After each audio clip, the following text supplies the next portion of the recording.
In question 8, we have two blocks of different masses. By what distance should the second mass be moved to keep the position of the center of mass unchanged? So this is solution 8. So the center of mass can be obtained by this formula.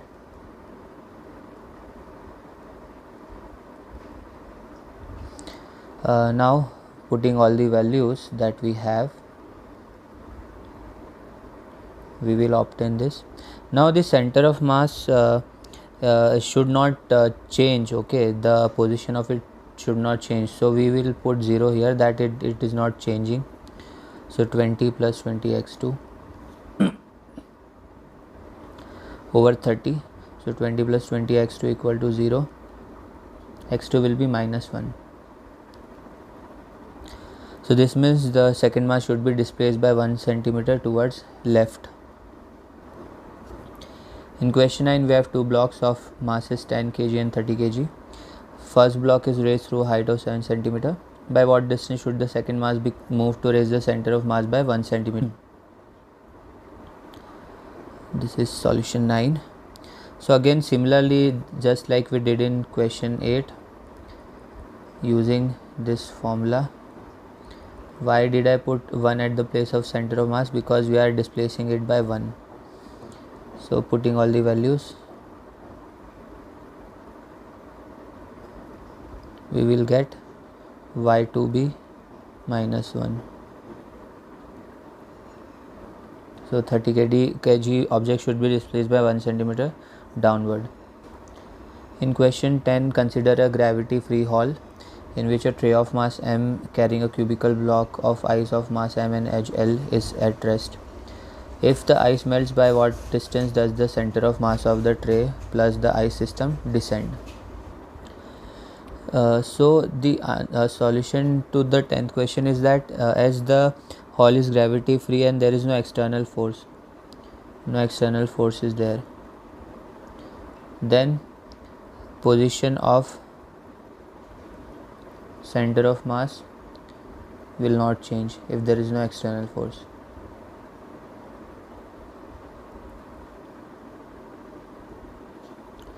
In question 11, this figure is given. Find the center of mass. Solution 11. So the center of mass can be obtained by this formula.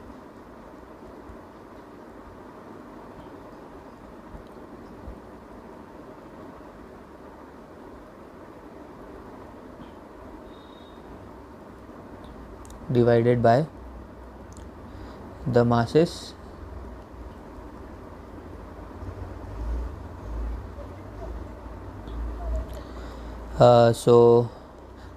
sorry, these are not the masses, the areas.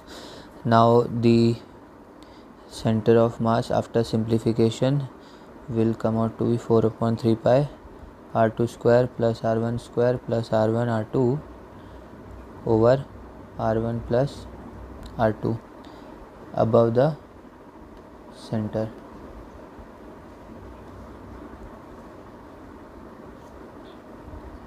In question 12, Mr. Verma and Mr. Mathur are sitting. Neglecting friction with water, how far does the boat move on the water during the process? So first of all, this is 12th. First of all, the scenario is something like this.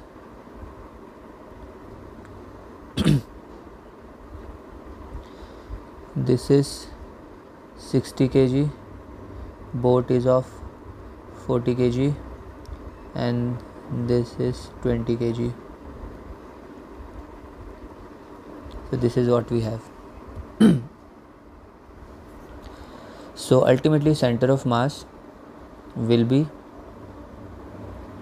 at a distance which can be found out by this. We are assuming that Mr. Verma and Mr. Mathur are at extreme positions of the boat. So we are assuming it to be the axis over 150. So it will be 280 over 150 that is 1.87 meters from A. Okay, we took this as our reference. Now a shift in center of mass will be 2 minus 1.87 meters, that is 0.13 meters towards right.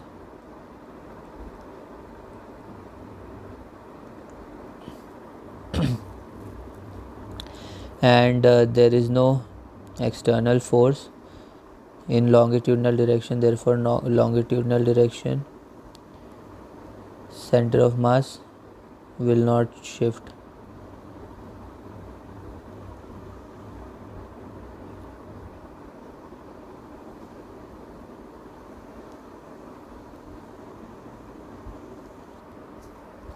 In question 13, a cart of mass m is at rest.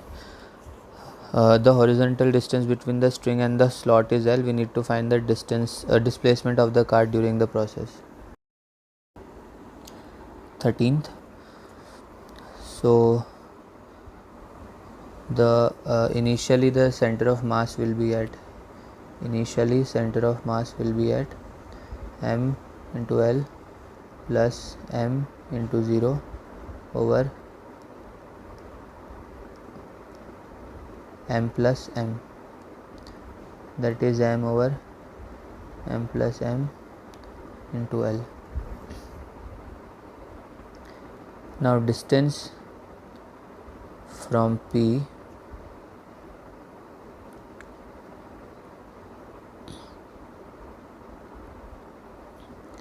this will be the position of the center of mass from point P. Now a shift in cm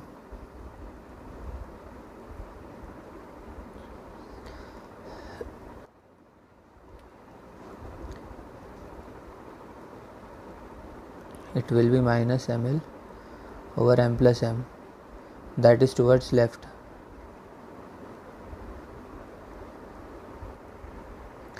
Or you can say, because there is minus sign, towards right, if you remove the minus sign. And no external force in horizontal direction, so cart only displaced towards right.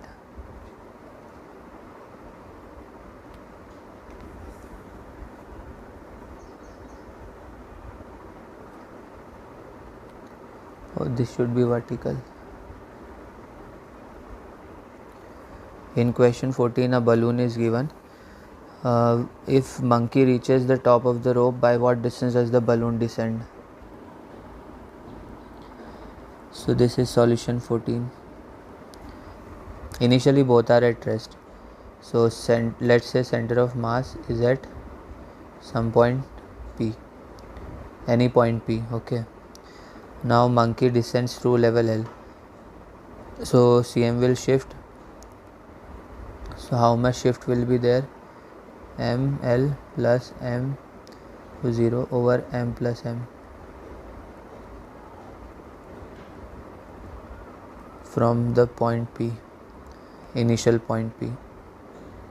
So this will be the descent. In question 15, we need to find ratio of linear momenta of two particles of masses 1 kg, 4 kg if their kinetic energies are equal. So this is 15th. It is given that the kinetic energies are equal. So this means V2 by V1 is equal to root M1 by M2, or V1 by V2 can be M2 by M1. So momentum is M1 V1 over M2 V2. So M1 over M2, and in place of V1 over V2 we can write M2 over M1. So it will be root M1 over M2, that will be root 1 over root 4, that will give us 1 by 2. Ratio of momentum is 1 by 2. In question 16, uranium is given. We need to calculate recoil speed of residual nucleus thorium-234.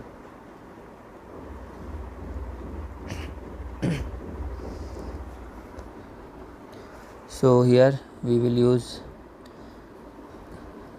linear momentum conservation, 4 into 1.4 into 10 to the power 7, 234 into V2. So V2 will be 2.4 into 10 to the power 5 meters per second. In question 17, a man of mass 50 kg starts moving. We need to find what speed does the earth recoil.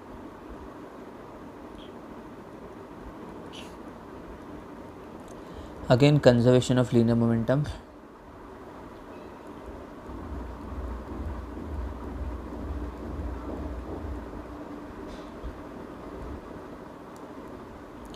So V2 will be 1.5 into 10 to the power minus 23 meters per second.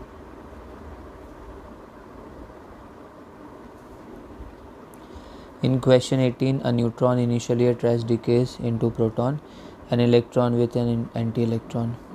So now what happens is that we need to find the recoil speed of proton if electron and anti-neutron are rejected along same direction, if they are rejected along perpendicular direction. 18th one.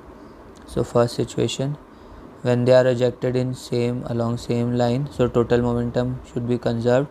So 1.67 into 10 to the power minus 27 into Vp and 1.4 into 10 to the power minus 26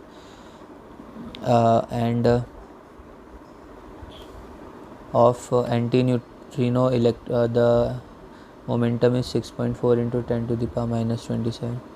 So from here Vp will come out to be 12.2 meters per second in opposite direction.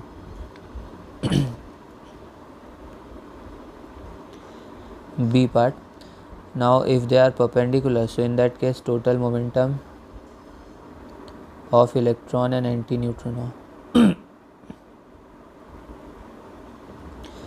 will be given by root 14 square plus 6.4 square and into 10 to the power minus 27. So this will give us 15.4 into 10 to the power minus 27. And therefore this is what we will get. So Vp will be 9.2 meter per second.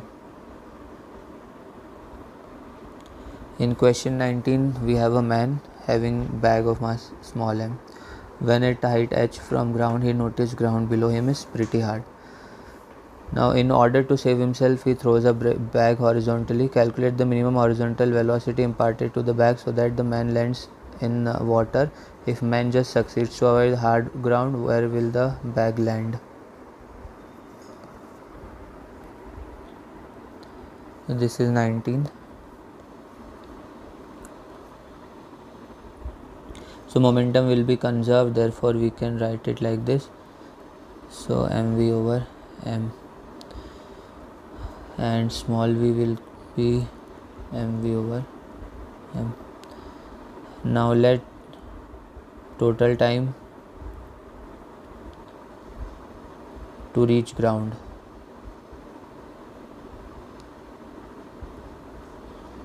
is 2h over g, and let total time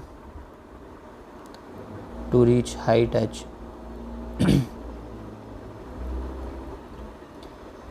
root 2h minus h over g. Let this be t2. Now within, so ultimately time of flying will be t1 minus t2, which will give us root 2 over g root h minus h. So within this time He reached the ground by covering distance x, so x is equal to v into t.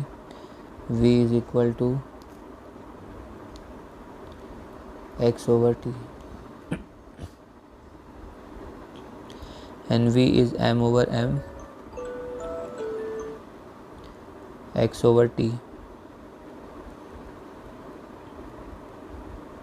root g over root 2 root h minus root h minus h. Now no external force is there in horizontal direction, therefore x coordinate of CM won't change. So therefore center of mass 0, m into x plus m into x1 over m plus m. So from here x1 will come out to be minus m over m into x. So bag will reach the bottom at a distance is towards left of the line it falls. In question 20 we have a ball. We need to calculate magnitude of change in momentum of ball and change in magnitude of momentum of ball. This is 20th solution. So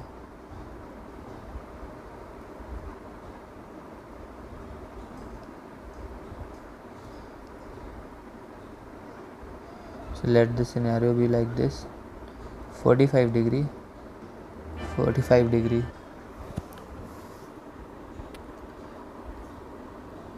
So now V equal to 2 cos 45 degree I cap 2 sin 45 degree j cap. V1 equal to minus 2 cos 45 degree I cap minus 2 sin 45 degree j cap. So now A part, change in momentum will be mv vector minus mv1 vector.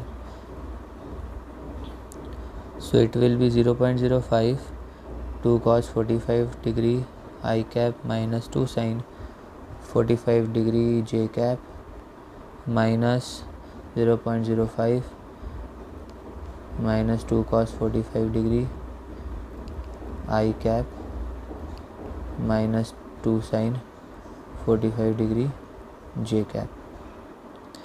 So it will be 0.2 cos 45 degree I cap, and magnitude will be 0.2 over root 2 whole square.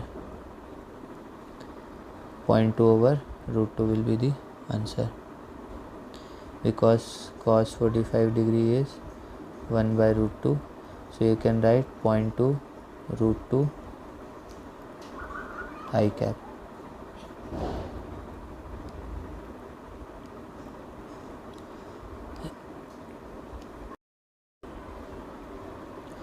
Can directly write as well, this is the magnitude, but just for general process we have done like this. Now third part, B part, change in magnitude. So Pi Pf 2 into 0.5 minus 2 into 0.5, that is 0.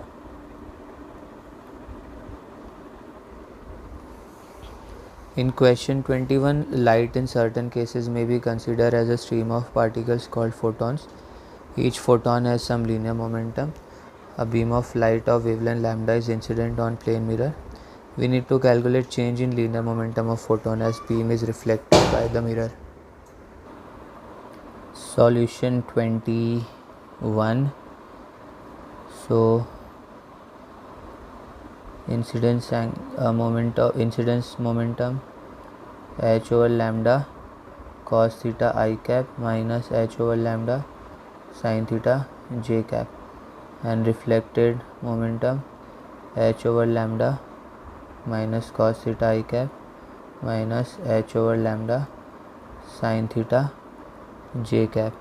So change in momentum is h over lambda cos theta minus h over lambda cos theta equal to 2h over lambda cos theta in x direction.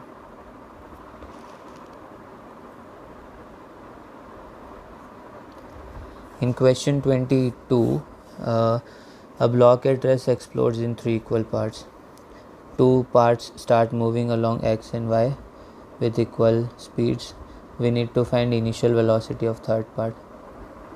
So this is 22nd one. So we can directly use this formula, 10 square plus 10 square plus 2 into 10 cos 90 degree. So cos 90 is 0.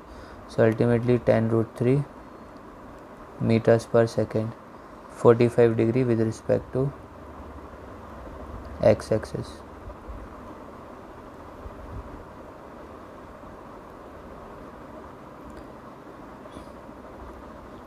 In question 23, we have 2 fat astronauts. If astronauts do slimming exercise and thereby reduce their mass, with what velocity will the spaceship move?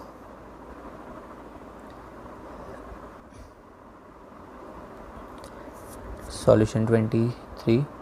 Since the spaceship is removed from any material object and totally isolated, missions by astronaut couldn't slip away from the spaceship. The total spaceship mass of the total spaceship will remain unchanged and velocity will not change. Total mass will not change because even if they shed, it will remain in the spacecraft itself. So velocity will not change.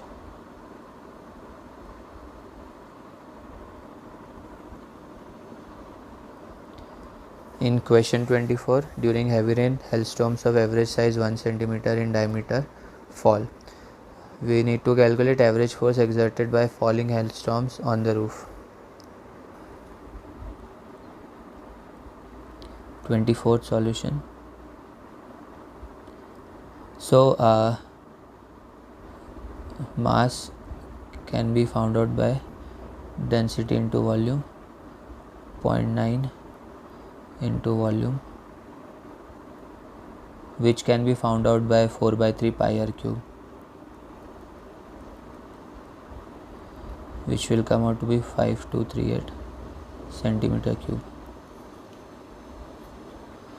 So the mass will be 0.471 gram. Rate of change of momentum.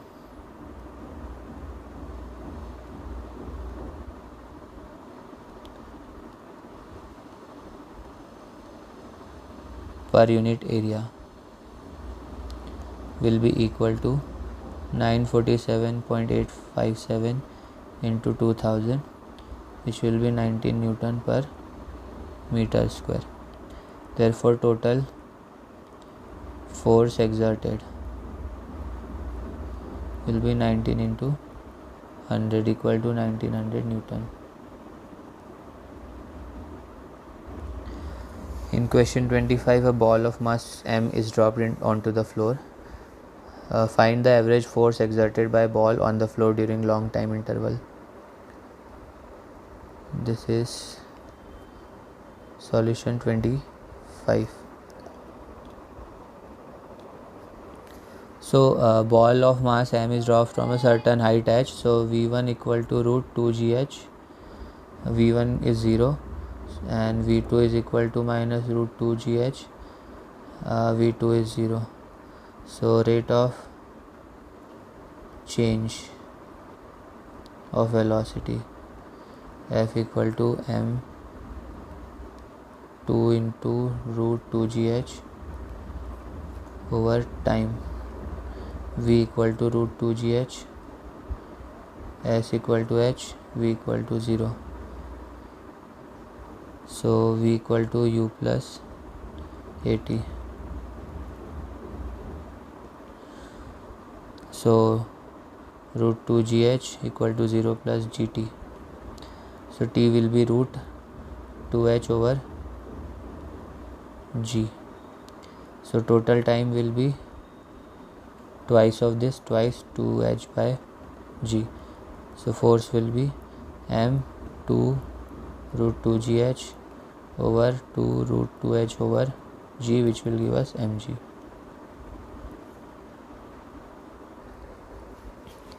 In question 26, a railroad car of mass m is at rest. If car recoils with speed v backward on the rails, with what velocity the main approaching the engine? So this is solution 26. So the velocity of the center of mass will, initially it was at rest, so it will not change. So 0 equal to minus mv, the conservation of linear momentum. So mv equal to mx minus v. So from this x will come out to be 1 plus m over m into v.